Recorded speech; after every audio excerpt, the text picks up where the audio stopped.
আসসালামু আলাইকুম। আপনারা সবাই কেমন আছেন? আশা করি সবাই ভালো আছেন। আজকে আমি বানাবো লইটা শুটকি ভর্তা। এখানে আমি লইটা শুটকিটা প্রথমে ভালো করে পরিষ্কার করে নিয়েছি। এবার এটা ভেজে নেব। সামান্য হলুদ দিয়েছি, দিয়ে একটু কড়া করে ভেজে নিয়েছি। এবার দিয়ে দিয়েছি রসুন কুচি, পেঁয়াজ আর কাঁচামরিচ। পেঁয়াজ আর রসুনটা একটু বেশি দিয়েছি। এবার এগুলা বেটে নেব। আমি শিলপাটায় বেটে নেব। এই যে পেঁয়াজ, রসুন, মরিচ আর লইটা শুটকিটা দিয়ে একসাথে বেটে নিচ্ছি। ভালো করে বেটে নিতে হবে।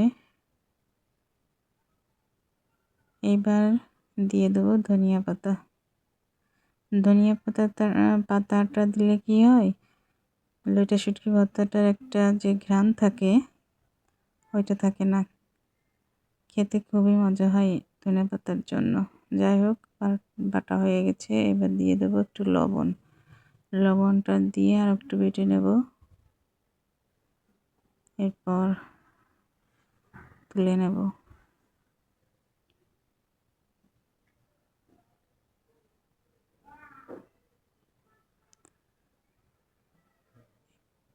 একটু সরিষার তেল দিয়ে দিচ্ছি, একটু মেখে নিচ্ছি।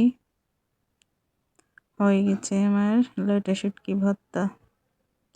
কে কে খেতে পছন্দ করেন লইটা শুটকি ভর্তা অবশ্যই কমেন্ট করে জানাবেন। আল্লাহ হাফেজ।